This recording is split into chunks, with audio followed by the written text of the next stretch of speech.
हरिओम. प्रवचन क्रमांक 27. संपूर्ण भावार्थ दीपिका, अध्याय 1, रसग्रहण, भाग 8.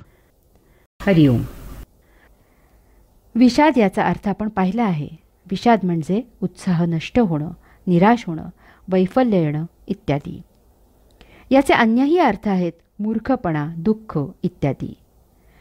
याचा सुप्त अर्थ असा आहे की विषाद होण्यापूर्वी येथे उत्साह होता, आशा होती, फलाची आसक्ती, अपेक्षा, इच्छाही होती. तसेच येथे शहाणपण होते, सुख होते. धृतराष्ट्राची ही नेमकी हीच स्थिती झाली आहे. त्याचा सर्व राज्य हडप करायचा सर्व उत्साह मावळला आहे. तो पुत्रांचा नाश अटळ आहे या विचाराने निराश झाला आहे. आपला डाव आपल्यावरच उलटला म्हणून त्याला वैफल्य आले आहे. हा आपलाच मूर्खपणा आहे याची जाणीव होऊन त्याला दुःख झाले आहे. हे सर्व कोणाला, कसे आणि कोणत्या तोंडाने सांगणार? यामुळे आता मनातल्या मनात जळफळत राहणे याशिवाय त्याला अन्य मार्ग उरला नाही. धृतराष्ट्राला सुखासुखी काहीही कारण नसताना विनाशकाले विपरीत बुद्धी झाली. वेळीच ज्याचे त्याला दिले असते तर पांडवांनी त्याची वृद्धापकाळी आदराने काळजी घेतली असती, कदाचित त्याच्या स्वतःच्याही पुत्रांपेक्षा जास्त चांगली. धृतराष्ट्राला समजायला हवे होते की आपण आंधळे आहोत, आपण स्वतः काहीही करू शकत नाही. अशा वेळी नियतीने जसे समोर आणून दिले आहे त्याचा मोठ्या आनंदाने स्वीकार करावा. हा तर बरोबर या उलट वागत आहे. कारण कर्तव्यशून्य माणसाला अशा वेळी तमोगुण वेढून घेतो. स्वतः काहीही न करता सर्व काही मिळाले पाहिजे अशी ईर्ष्या तमोगुणीला असते. अशा अयोगिक गोष्टी सरळ मार्गाने मिळत नाहीत आणि यामुळे त्यांचा राक्षसगण उदित होतो. जसे नेमके वागू नये तसेच ते वागतात आणि सर्वस्वाचा नाश ओढवून घेतात. यांच्या संपर्कात आलेल्यांनाही याचा त्रास सहन करावा लागतो. माऊलींना सर्वसामान्य जनांना सांगायचे की जमीन, पैसा, धन, संपत्ती, मालमत्ता इत्यादींवरून आपापसात भांडणे, वाद, झगडा, कोर्ट कचेरी इत्यादी करू नये. अहंकार, ईर्ष्या धरू नये. यापेक्षा जे आहे ते गुण्यागोविंदाने सर्वांनी उपभोगावे. थोडं कमी जास्त झालं, इकडे तिकडे झालं तरी त्याकडे दुर्लक्ष करावं. असे न करणाऱ्यांना मनस्ताप, दुःख, अवहेलना इत्यादी सहन करावी लागते.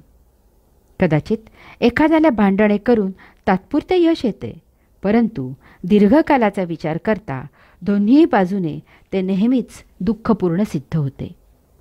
याचबरोबर बुजुर्गांनाही असा संदेश आहे. पांडू हा असाध्य रोगाने जरा जर्जर झालेला होता. अशा परिस्थितीत त्याने वेळीच राज्याची वाटणी करून घ्यायला पाहिजे होती. परंतु आजही बहुतांशी पालक आपल्या हयातीत इस्टेटीचे वाटप करत नाहीत. कोणी सुचवलं तर त्यांना ते अशुभ वाटतं. कोणीही येथे अमरपट्टा घेऊन आलेला नाही ही साधी जाण ठेवली जात नाही. यामुळे आजही सर्वत्र इस्टेटीच्या वाटपावरून कलह होत आहे. त्यासाठी कोर्ट कचेरीची पायरी चढली जात आहे. खून केले जात आहेत.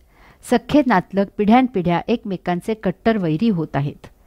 बुजुर्गांनो, यासाठी तुम्ही इस्टेट कमावली आहे का? साधारणपणे नावाजलेल्या प्रत्येक बँकेमध्ये आज कित्येक कोटी त्यांचा वारसाचा ठाव ठिकाणा नसल्यामुळे पडून आहेत. याची प्रत्येकाची कारणे काहीही असतील. अशा पैशांचे काय करावे यासाठी काही नियम आहेत, परंतु त्यांच्या अंमलबजावणीचे काय? यास्तव आपल्या हयातीत एखाद्या सामाजिक कार्य करणाऱ्या संस्थेला आपला वारस म्हणून स्वतःच नेमून द्यावे. आपले पैसे सत्कारणी लागले याचे समाधान आपल्याला आपल्या हयातीतच मिळेल. आता माऊली पुढे सांगतात, धृतराष्ट्र असे पुसतू, अर्थात पुत्रांवरील प्रेमामुळे संमोहित झालेला, पुत्रांच्या मायेने अंध होऊन झपाटलेला, पुत्रांच्या स्वार्थापुढे कसलाही विधिनिषेध नसलेला असा हा धृतराष्ट्र विचारपूस करत आहे. येथे पुसतू हा शब्द फार मोलाचा आहे. अशी शब्दरचना माऊलीच करू जाणे. योग्य स्थळी योग्य शब्दरचना माऊलींनी केली आहे. पुसहा याचा अर्थ आहे दुःख, संकट, चिरडणे, शंका करणे इत्यादी. पूस हा शब्द स्वतंत्रपणे सहसा वापरला जात नाही. त्यामागे विचार हा शब्द वापरला जातो, म्हणजे विचारपूस केली जाते असं म्हटलं जातं. पूस या शब्दाच्या अर्थावरून स्पष्ट आहे की विचारपूस ही एखादी दुःखद घटना झाली की केली जाते.